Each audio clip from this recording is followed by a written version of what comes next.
Chapter 10. The Reality of Self. In the present chapter, we must briefly inquire into the self's reality. Naturally, the self is a fact, to some extent and in some sense, and this, of course, is not the issue.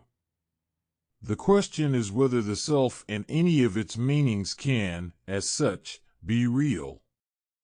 We have found above that things seem essentially made of inconsistencies. And there is understood now to be a claim on the part of the self, not only to maintain and to justify its own proper being, but, in addition, to rescue things from the condemnation we have passed on them. But the latter part of the claim may be left undiscussed. We shall find that the self has no power to defend its own reality from mortal objections.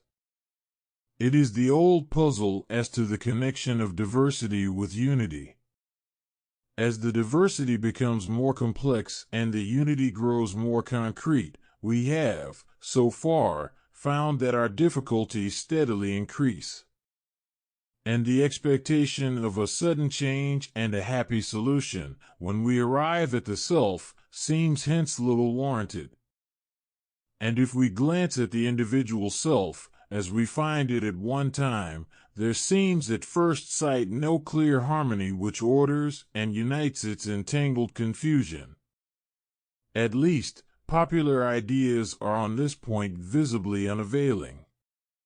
The complexity of the phenomena exhibited by a cross-section must be admitted to exist, but how in any sense they can be one, even apart from alteration, is a problem not attempted. And when the self changes in time, are we able to justify the inconsistency which most palpably appears, or, rather, stares us in the face? You may say that we are each assured of our personal identity in a way in which we are not assured of the sameness of things. But this is, unfortunately, quite irrelevant to the question. That selves exist, and are identical in some sense, is indubitable. But the doubt is whether their sameness, as we apprehend it, is really intelligible, and whether it can be true in the character in which it comes to us. Because otherwise, while it will be certain that the self and its identity somehow belong to reality, it will be equally certain that this fact has somehow been essentially misapprehended. And our conclusion must be that, since, as such, it contradicts itself, this fact must, as such, be unreal.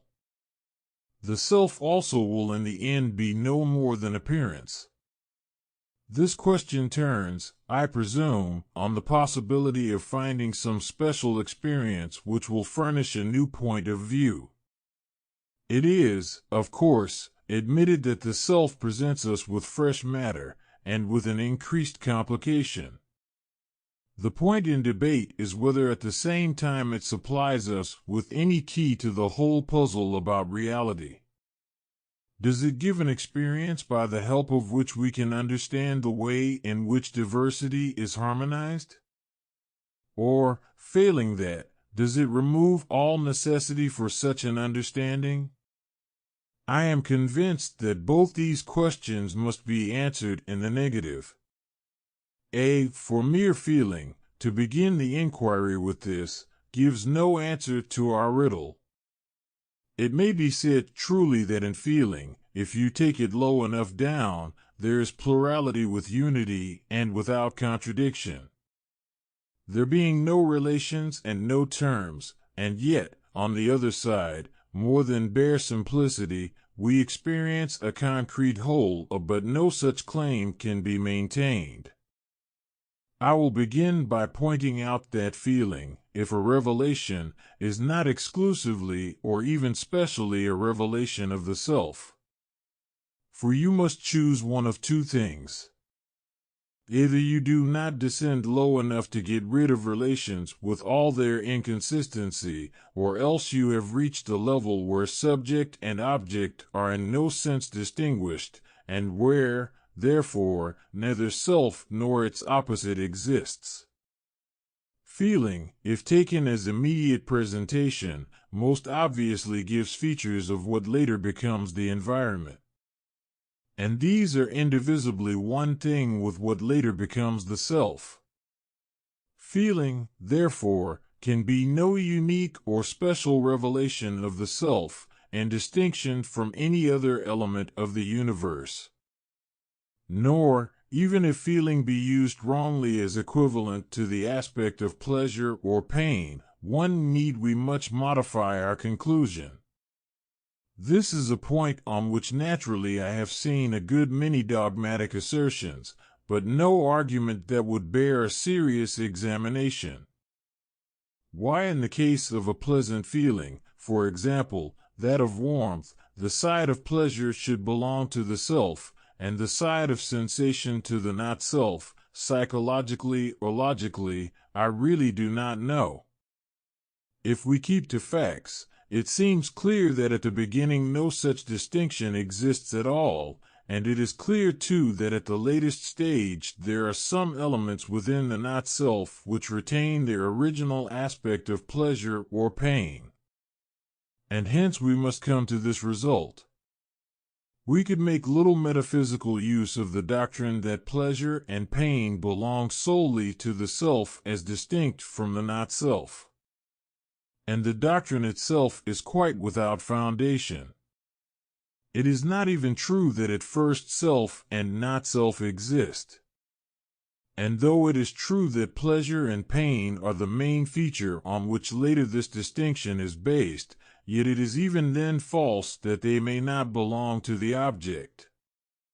But, if we leave this error and return once more to feeling, in the sense of that which comes undifferentiated, we are forced to see that it cannot give the knowledge which we seek.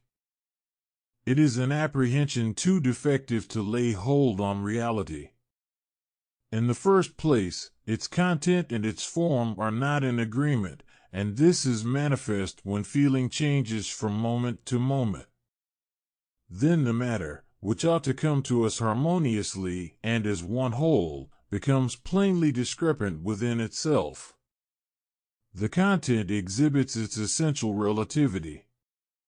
It depends, that is to say, in order to be what it is, upon something not itself.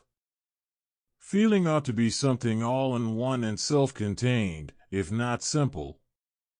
Its essence ought not to include matter the adjective of, and with a reference to, a foreign existence. It should be real, and should not be, in this sense, partly ideal. And the form of immediacy, in which it offers itself, implies this self-subsistent character. But in change the content slips away, and becomes something else, while, again, change appears necessary and implied in its being. Mutability is a fact in the actual feeling which we experience, for that never continues at rest. And, if we examine the content at any one given moment, we perceive that, though it presents itself as self-subsistent, it is infected by a deep-seated relativity. And this will force itself into view, first in the experience of change, and later, for reflection. Again, in the second place, apart from this objection, and even if feeling were self-consistent, it would not suffice for a knowledge of reality. Reality, as it commonly appears, contains terms and relations, and indeed may be said to consist in these mainly.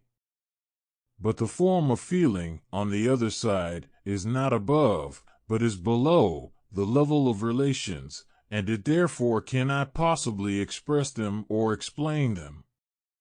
Hence it is idle to suppose, given relational matter as the object to be understood, that feeling will supply any way of understanding it. And this objection seems quite fatal. Thus we are forced beyond feeling, first by change, and then further by the relational form which remains obstinately outstanding. But, when once more we betake ourselves to reflection, we seem to have made no advance. For the incompleteness and relativity in the matter given by feeling become, when we reflect on them, open contradiction. The limitation is seen to be a reference to something beyond, and the self-subsistent fact shows ideality, and turns round into mere adjectives whose support we cannot find. Feeling can be, therefore, no solution of the puzzles which, so far, have proved to be insoluble. Its content is vitiated throughout by the old inconsistencies. It may be said even to thrust upon us, in a still more apparent form, the discrepancy that lies between identity and diversity, immediate oneness and relation. Thus mere feeling has no power to justify the self-reality, and naturally none to solve the problems of the universe at large. But we may perhaps be more fortunate with some form of self-consciousness. That possibly may furnish us with a key to the self, and so also to the world, and let us briefly make an attempt. The prospect is certainly at first sight not very encouraging. For one, if we take the actual matter revealed by self-consciousness, that, in any sense in which it pleases us to understand self, seems quite inconsistent internally. If the reader will recall the discussions of the preceding chapter, he may, I think, convince himself on this point. Take the self either at one time or throughout any duration, and its contents do not seem to arrange themselves as a harmony.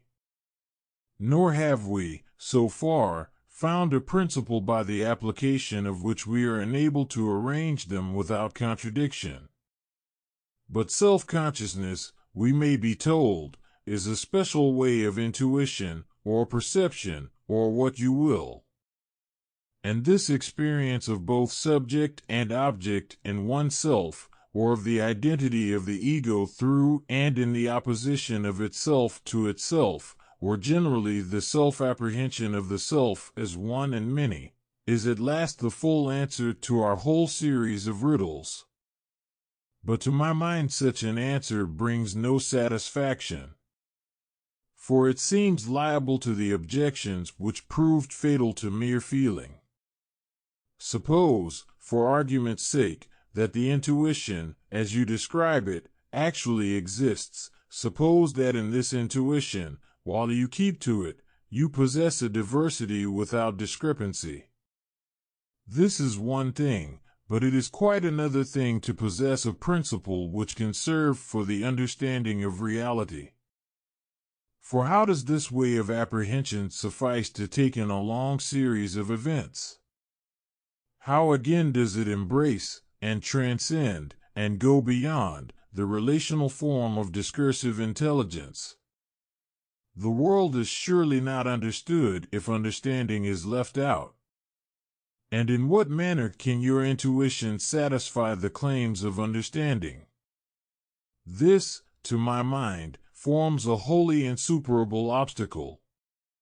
For the contents of the intuition, this many in one, if you try to reconstruct them relationally, fall asunder forthwith.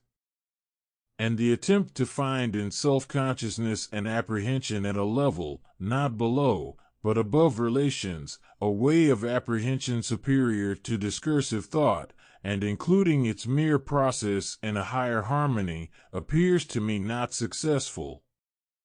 I am, in short, compelled to this conclusion: even if your intuition is a fact, it is not an understanding of the self or of the world.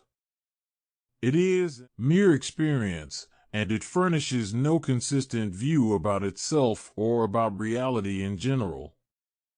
An experience, I suppose, can override understanding only in one way, by including it, that is, as a subordinate element somehow within itself. And such an experience is a thing which seems not discoverable in self-consciousness. And I am forced to urge this last objection against the whole form of self-consciousness as it was described above. There does not really exist any perception either in which the object and the subject are quite the same, or in which their sameness amid difference is an object for perception. Any such consciousness would seem to be impossible psychologically. And, as it is almost useless for me to try to anticipate the reader's views on this point, I must content myself with a very brief statement. Self-consciousness, as distinct from self-feeling, implies a relation. It is the state where the self has become an object that stands before the mind. This means that an element is in opposition to the felt mass and is distinguished from it as a not-self. And there is no doubt that the self, in its various meanings, can become such a not-self. But, in whichever of its meanings we intend to consider it, the result is the same. The object is never wholly identical with the subject, and the background of feeling must contain a great deal more than what we at any time can perceive as the self. And I confess that I scarcely know how to argue this point. To me, the idea that the whole self can be observed in one perception would be merely chimerical. I find, first, that in the felt background there remains an obscure residue of internal sensation, which I perhaps at no time can distinguish as an object. And this felt background at any moment will almost certainly contain also elements from outer sensation. On the other hand, the self, as an object, will at any one time embrace but a poor extent of detail. It is palpably and flagrantly much more narrow than the background felt as self. And in order to exhaust this felt mass, if indeed exhaustion is possible, we require a series of patient observations, in none of which will the object be as full as the subject. To have the felt self in its totality as an object for consciousness seems out of the question. And I would further ask the reader to bear in mind that, where the self is observed as an opposition to the not-self, this whole relation is included within that felt background, against which, on the other hand, the distinction takes place. And this suggests an objection. How, I may be asked, if self-consciousness is no more than you say, do we take one object as self and another as not self? Why is the observed object perceived at all in the character of self? This is a question, I think, not difficult to answer, so far at least as is required for our purpose here. The all-important point is this, that the unity of feeling never disappears. The mass, at first undifferentiated, groups itself into objects in relation to me, and then again further the me becomes explicit, and itself is an object in relation to the background of feeling. But, nonetheless, the object not self is still a part of the individual soul, and the object self likewise keeps its place in this felt unity. The distinctions have supervened upon, but they have not divided, the original whole, and, if they had done so, the result would have been mere destruction. Hence, in self-consciousness, those contents perceived as the self belong still to the whole individual mass. They, in the first place, are features in the felt totality, then again they are elements in that inner group from which the not-self is distinguished, and finally they become an object opposed to the internal background. And these contents exist thus in several forms all at once.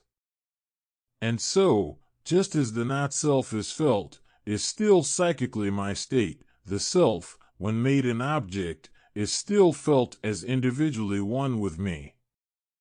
Nay, we may reflect upon this unity of feeling, and may say that the self and as not self all in one, is our object, and this is true if we mean that it is an object for reflection.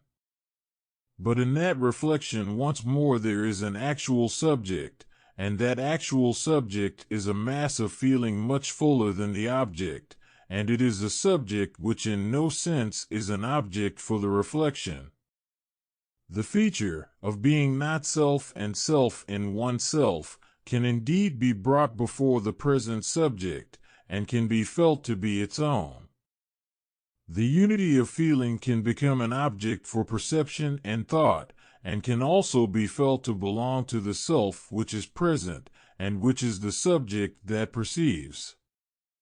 But, without entering into psychological refinements and difficulties, we may be sure of this main result: the actual subject is never, in any state of mind, brought before itself as an object.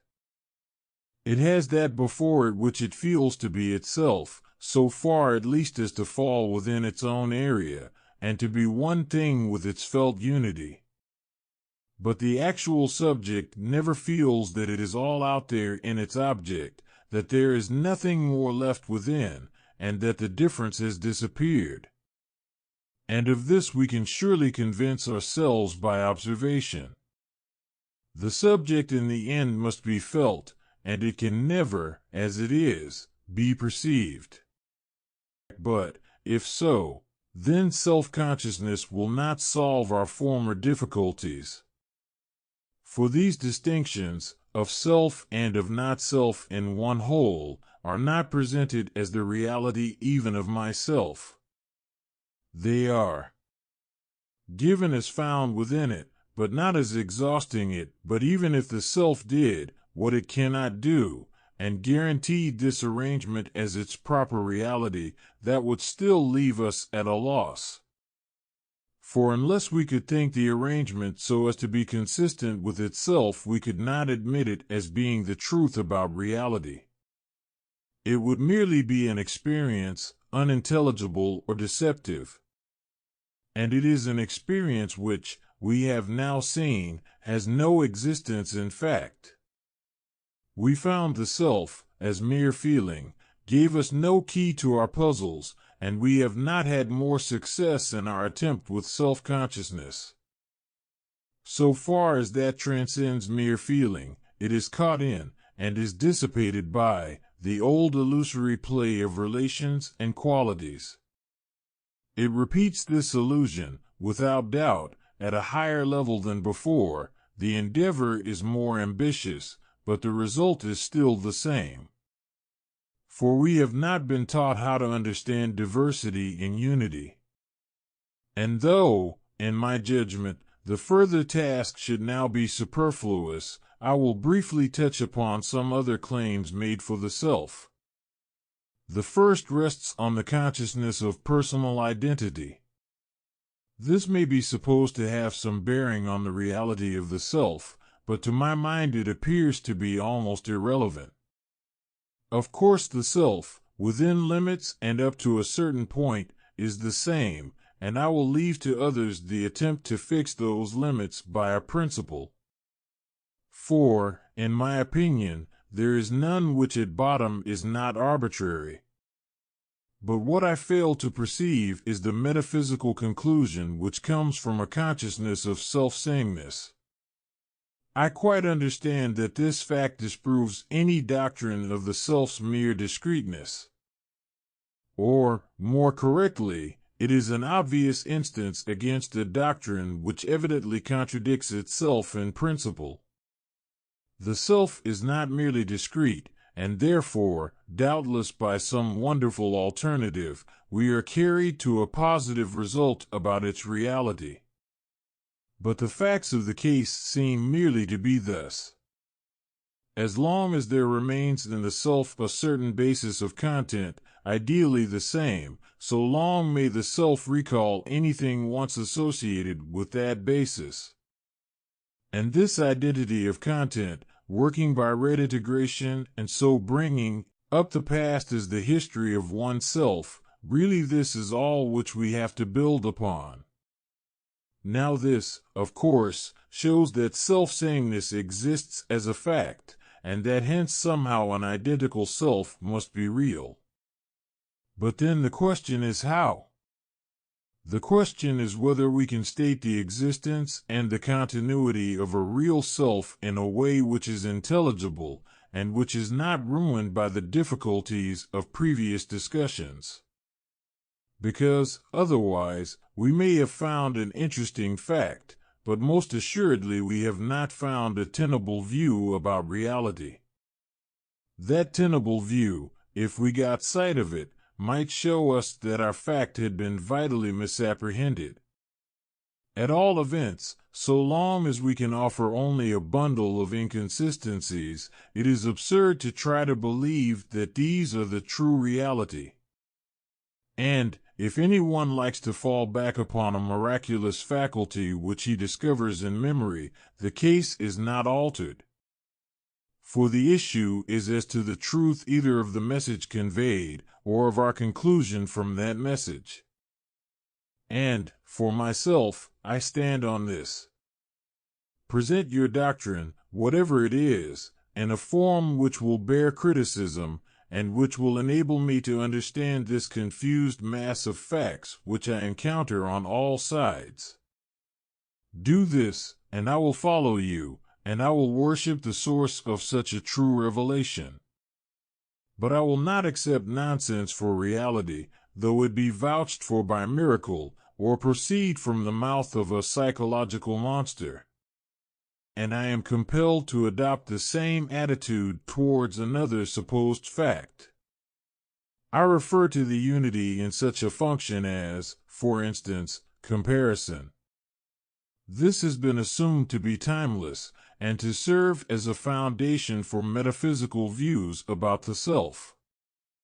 But I am forced to reject alike both basis and result, if that result be offered as a positive view. It is in the first place, as we have seen in Chapter 5, psychologically untenable to take any mental fact as free from duration. And, apart from that, what works in any function must be something concrete and specially relevant to that function. In comparison, it must be, for instance, a special basis of identity in the terms to be compared. A timeless self, acting in a particular way from its general timeless nature, is to me, in the first place, a psychological monster. And, in the second place, if this extraordinary fact did exist, it would indeed serve to show that certain views were not true, but, beyond that, it would remain a mere extraordinary fact. At least for myself, I do not perceive how it supplies us with a conclusion about the self or the world, which is consistent and defensible. And here once again we have the same issue. We have found puzzles in reality, besetting every way in which we have taken it. Now give me a view not obnoxious to these mortal attacks, and combining differences in one so as to turn the edge of criticism, and then I will thank you. But I cannot be grateful for an assertion which seems to serve merely as an objection to another doctrine, otherwise known to be false.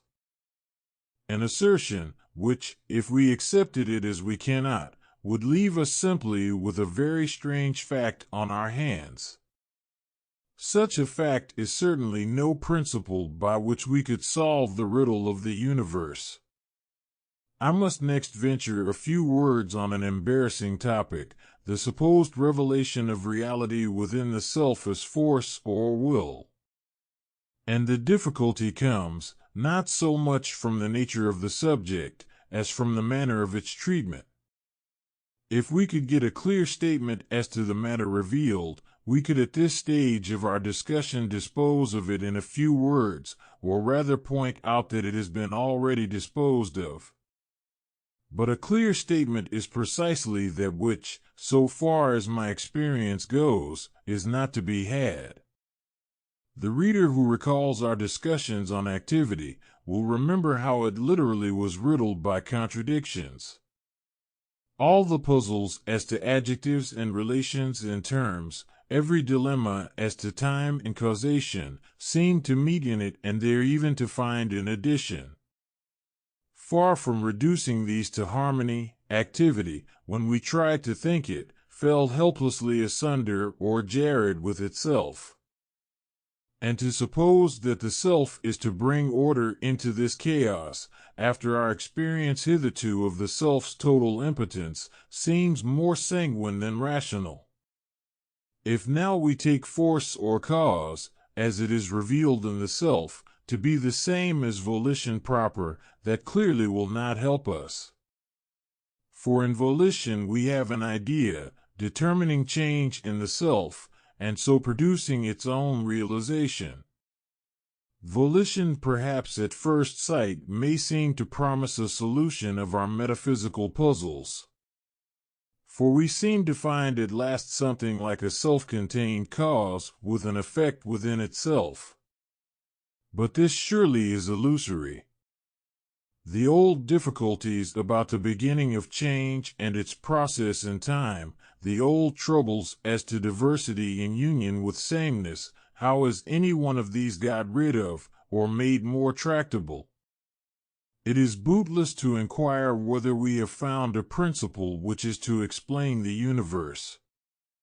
For we have not even found anything which can bear its own weight, or can endure for one moment the most superficial scrutiny. Volition gives us, of course, an intense feeling of reality, and we may conclude, if we please, that in this lies the heart of the mystery of things. Yes, perhaps, here lies the answer, for those who may have understood, and the whole question turns on whether we have reached an understanding. But what you offer me appears much more like an experience, not understood but interpreted into hopeless confusion. It is with you as with a man who, transported by his passion, feels and knows that only love gives the secret of the universe. In each case the result is perfectly in order, but one hardly sees why it should be called metaphysics. And we shall make no advance, if we pass from will proper where an idea is realized, and fall back on an obscurer revelation of energy. In the experience of activity, or resistance, or will, or force, or whatever other phrase seems most oracular, we are said to come at last down to the rock of reality. And I am not so ill-advised as to offer a disproof of the message revealed.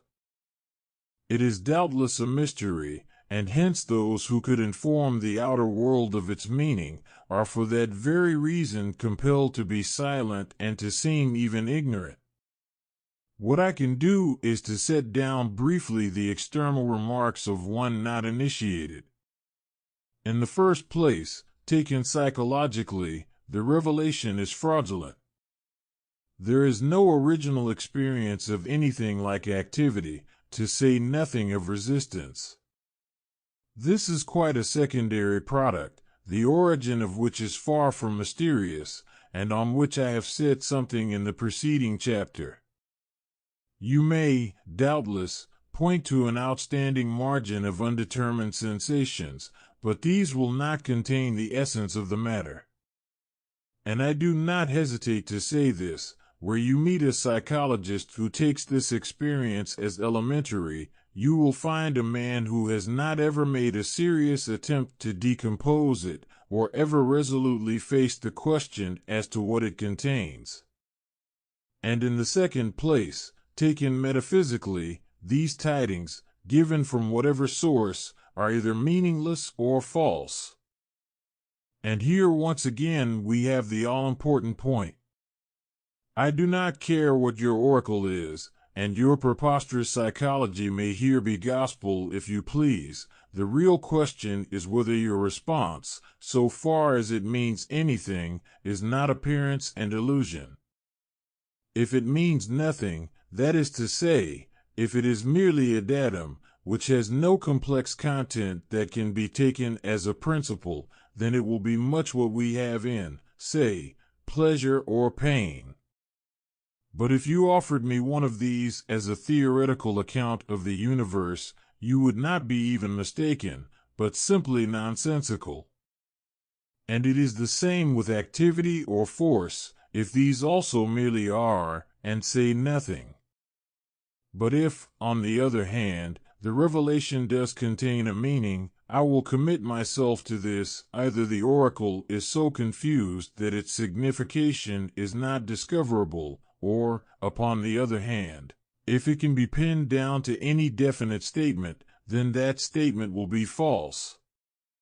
When we drag it out into the light and expose it to the criticism of our foregoing discussions, it will exhibit its helplessness. It will be proved to contain mere unsolved discrepancies, and will give us therefore not truth, but in the end appearance. And I intend to leave this matter so without further remark. I will in conclusion touch briefly on the theory of monads.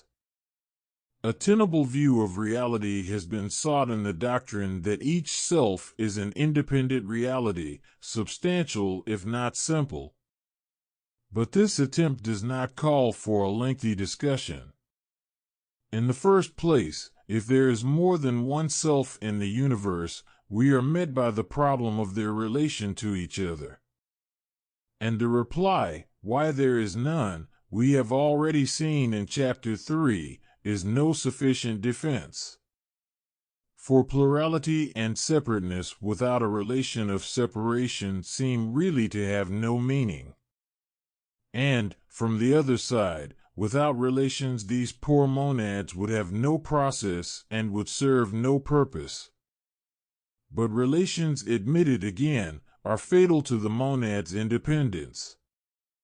The substances clearly become adjectival and mere elements within an all-comprehending whole.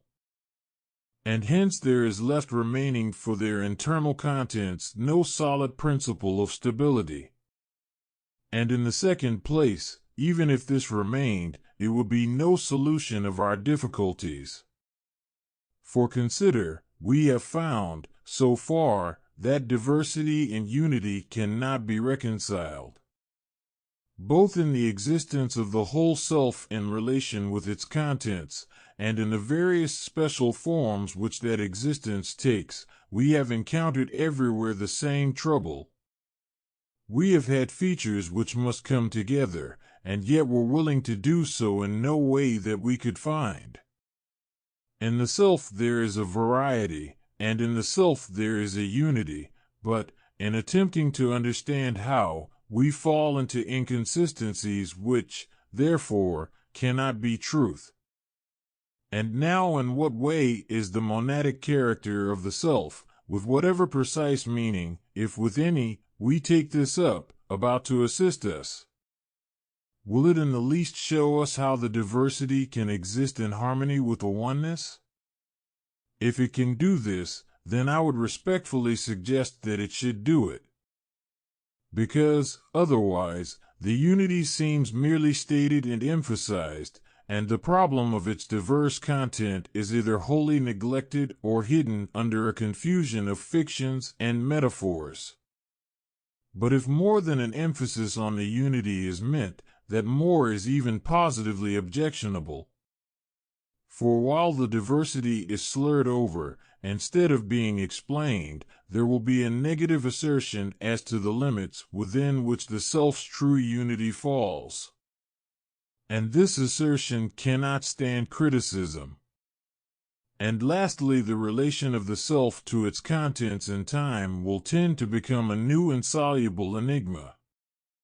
Monadism, on the whole, will increase and will add to the difficulties which already exist, and it will not supply us with a solution of any single one of them. It would be strange indeed if an explanation of all sides of our puzzle were found in mere obstinate emphasis upon one of those sides. And with this result I will bring the present chapter to a close. The reader who has followed our discussions up to this point can, if he pleases, pursue the detail of the subject, and can further criticize the claims made for the self's reality. But if he will drive home the objections which we have come to know in principle, the conclusion he will reach is assured already. In whatever way the self is taken, it will prove to be appearance. It cannot, if finite, maintain itself against external relations. For these will enter its essence, and so ruin its independency. And, apart from this objection in the case of its finitude, the self is in any case unintelligible. For, in considering it, we are forced to transcend mere feeling, itself not satisfactory, and yet we cannot reach any defensible thought, any intellectual principle, by which it is possible to understand how diversity can be comprehended in unity. But, if we cannot understand this, and if whatever way we have of thinking about the self proves full of inconsistency, we should then accept what must follow. The self is no doubt the highest form of experience which we have, but, for all that, is not a true form. It does not give us the facts as they are in reality, and, as it gives them, they are appearance, and error. And one of the reasons why this result is not admitted on all sides seems to lie in that great ambiguity of the self which our previous chapter detailed.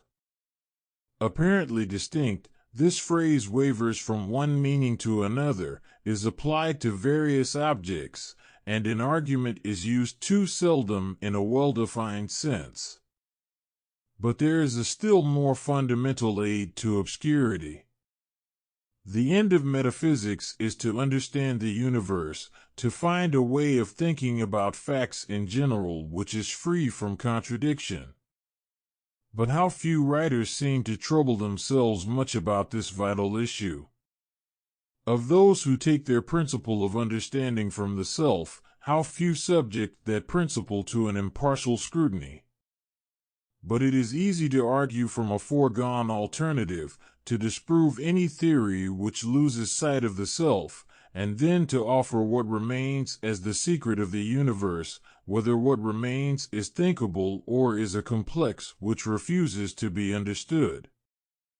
And it is easy to survey the world which is selfless, to find their vanity and illusion, and then to return to one's self into congenial darkness and the equivocal consolation of some psychological monster. But, if the object is to understand, there can be only one thing which we have to consider.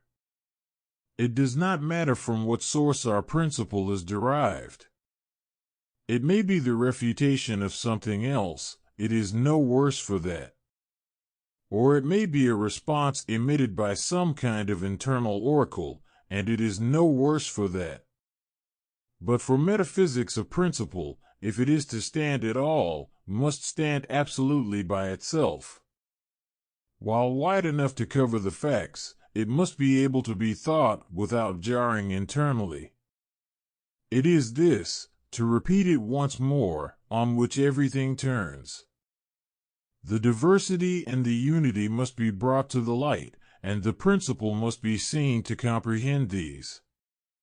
It must not carry us away into a maze of relations that lead to illusory terms, and terms disappearing into endless relations. But the self is so far from supplying such a principle that it seems, we're not hiding itself in obscurity, a mere bundle of discrepancies. Our search has conducted us again not to reality but mere appearance.